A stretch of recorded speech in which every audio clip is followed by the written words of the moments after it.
Stories with unexpected twists and turns seem to be all the rage these days. But what about a story where even the writers don't know what's coming? Welcome to The Story Symphony, the collaborative fiction podcast where each chapter of the story is written by an entirely different person. You, the listener, won't have any idea what to expect next. And neither will we, the writers. So strap in and let's see where The Story Symphony will take us today. You're listening to Chapter 3, Purgatory, by Daniel Huigsloot. And here we go.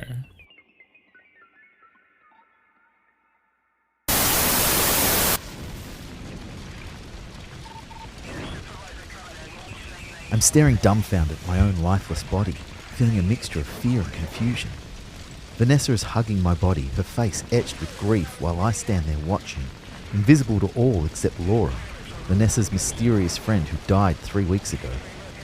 A police officer emerges from a vehicle and approaches Vanessa while other emergency service personnel rush towards the airport to control the situation. Please, we have to get you to safety. Okay. I suddenly snap out of it when I see Vanessa look around the scene as she moves to leave with the officers. She's no longer sobbing and is now scanning the scene with furrowed brows, a hint of puzzled wonder in her expression. She thinks it was me. Kyle, are you okay? I realize I'm on the ground. I must have collapsed in shock upon seeing my own corpse. I think she thought it was me who touched her back in the airport. I don't know what to say. We have to go with her. I suddenly sprint after Vanessa and the officer, who are all getting into a vehicle. I try to get in, which involves walking through the car door and momentarily standing in the middle of the car beside Vanessa. I continue to stand in that spot, helpless, as the car drives off without me.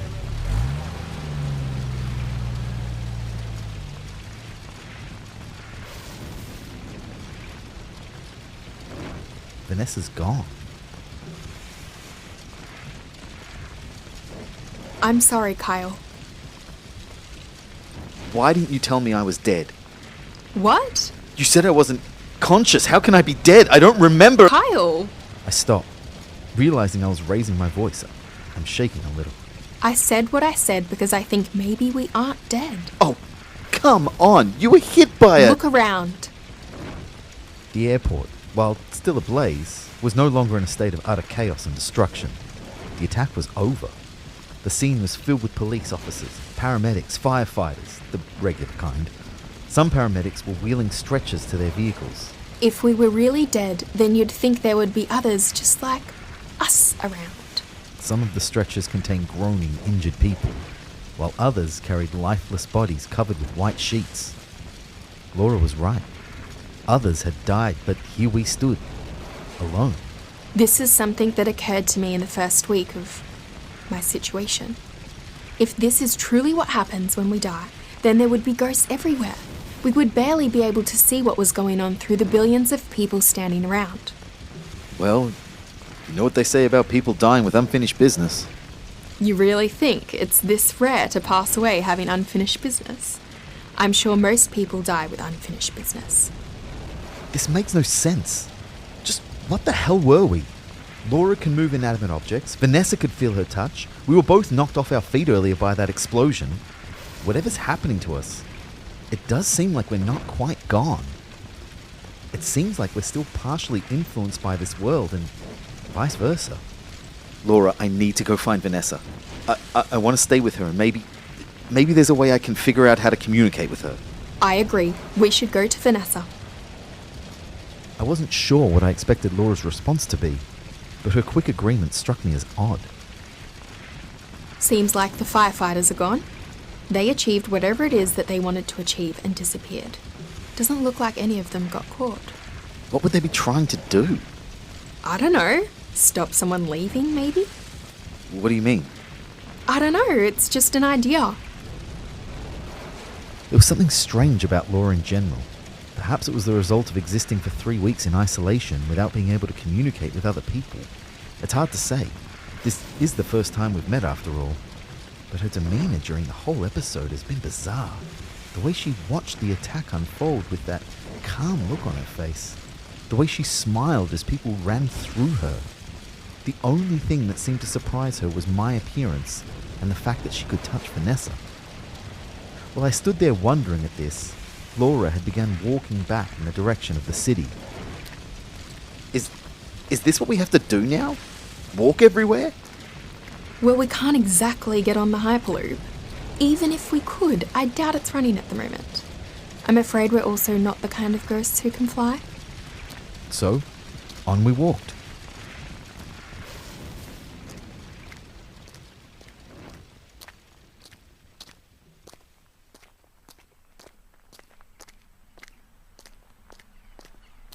The scenery walking along the highway from the airport to the city was always pretty depressing, filled with bad public art, generic suburban housing, and abandoned warehouses once occupied by businesses that have long become obsolete.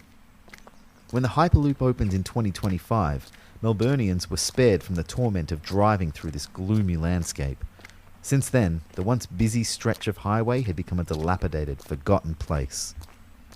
We walked for a long while in silence. Laura's strange behaviour was still on my mind, and there was something else that was bothering me. Laura, why were you at the airport today? It's complicated. Did you know something was going to happen? What do you mean? The attack! I don't know what you've been up to the last 3 weeks, but travelling everywhere on foot isn't exactly easy, as I'm currently finding out. And this attack coincidentally happens when you arrive? Are you accusing me of something? I didn't just happen to arrive when the attack began. I was there for a whole day before it happened. Why? Because I was checking on Vanessa, okay? You knew she was leaving the country. Yes, Kyle. We're friends. What made you think you needed to check on her? Haven't you been following the news? Yeah. I mean, sort of. Not closely enough. They've been talking about potential attacks on the airport by the firefighters for a while now. And I was concerned about my friend. That's all. How did Laura know we were leaving?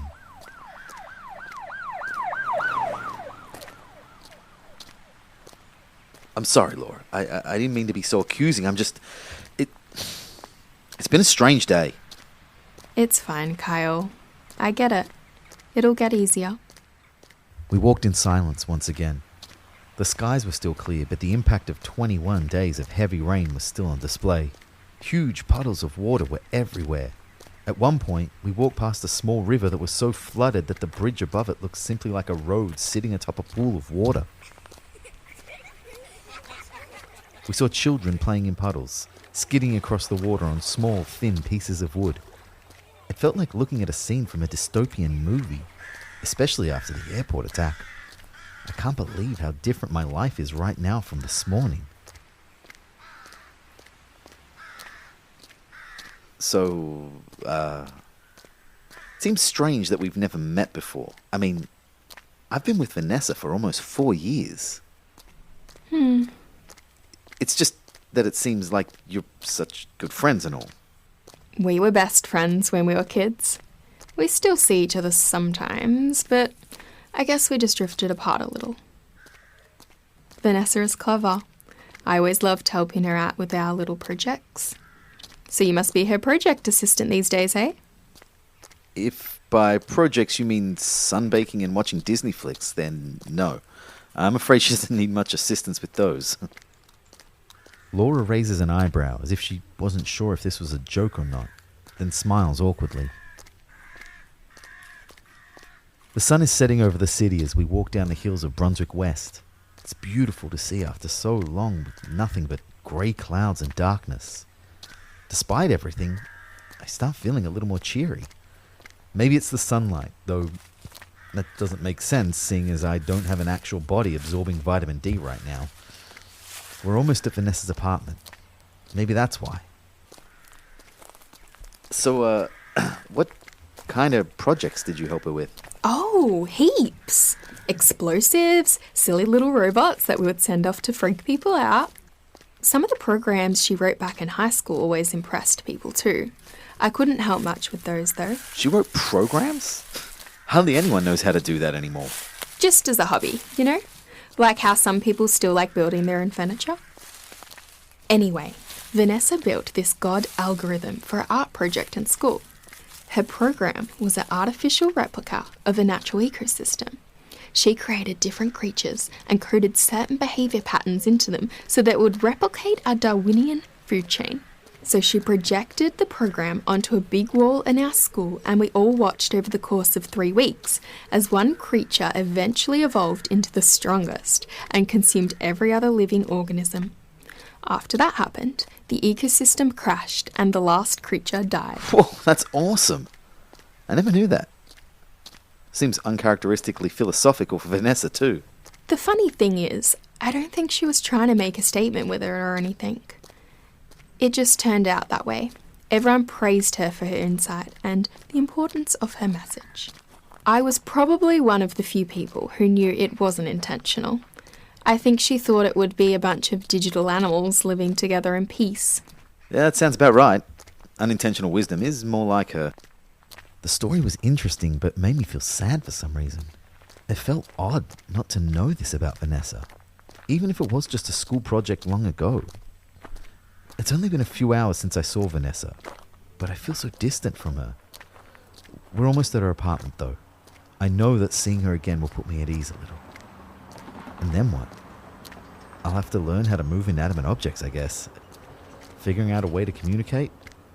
Who am I kidding? She'll freak if objects start suddenly flying around her apartment. We're here. I snap out of my train of thought and look up at the apartment. Vanessa lives on the 9th floor. Can we walk up the stairs, or will we just pass through the building? We can go up the stairs. Really? Why do we pass through some objects and not through others? Look, mate, I don't know.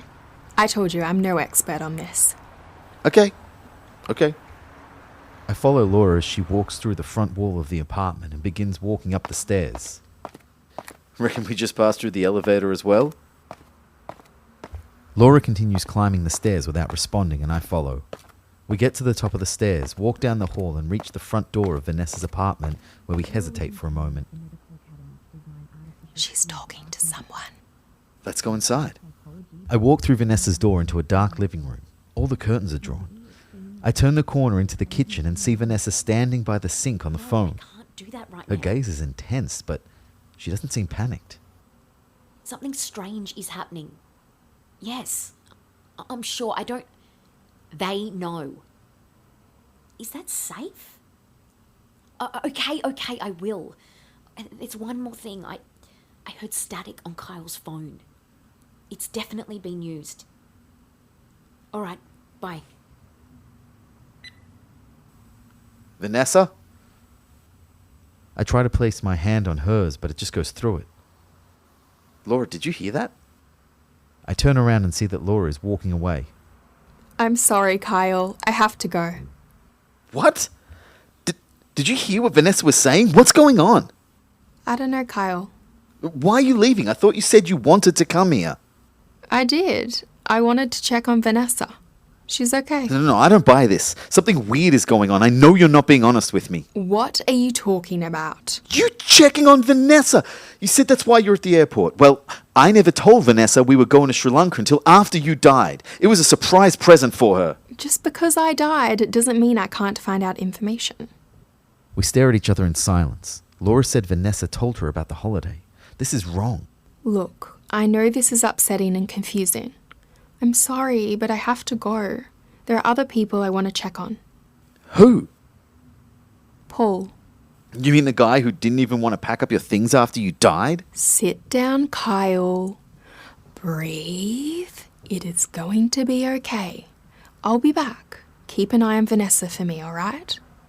I'm sitting on the floor staring at Laura. She gives me a sad smile before walking through the wall and away from Vanessa's apartment. I look up at Vanessa, who's sitting at the dining table, drinking a cup of tea, eating slices of cheese and reading a book. I get up. What don't I know, Vanessa? What is going on? She's so calm. Does she mourn me? She must. Even if there's something I don't know about Vanessa, I know for sure that she loves me. I feel tears in my eyes. I start thinking about where my body is. If I'm not dead, I'll need that body. I should probably find it. But where would it be? And even if I find it, will I be able to put everything back to the way it was? I hover my hand over Vanessa's phone. I concentrate with all my might on being able to move it and then try to go for it. Nothing. My hand goes right through. I try again, focusing on how important it is that I talk to Vanessa. The phone moves a tiny bit. Vanessa's eyes immediately darted up from her book to the phone. What the hell? She's not scared. I try again, once again concentrating with all my might on how essential it is to make this phone move. I move my hand to push the phone. It slides across the table and drops to the floor. Vanessa drops her book and gets up to her feet. Kyle? Kyle, if that's you, I'm sorry. I didn't mean for this to happen.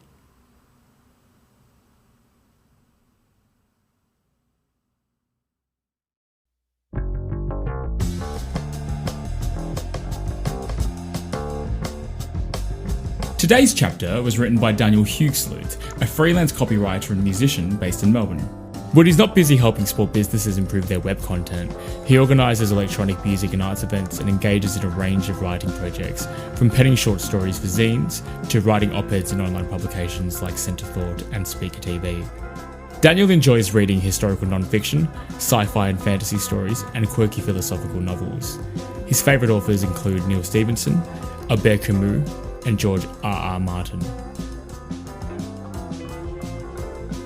So who knows what's going to happen next? Well, we certainly don't, but I'm just as excited as you are to see where the next writer will take us. Follow us on Facebook, Instagram and Twitter at The Story Symphony to stay up to date with all the latest news and goss, and to let us know what you think about the story so far. Kyle was voiced by actor and comedian Angus Brown, who you can find on Twitter and Instagram at Gus Brown or on Facebook at Angus Brown Comedy.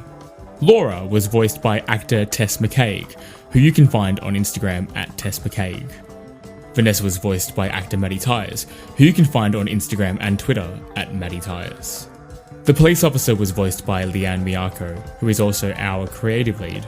And if that's not enough, you can see Lian's amazing culinary concoctions on Instagram at Lian Bakes Things.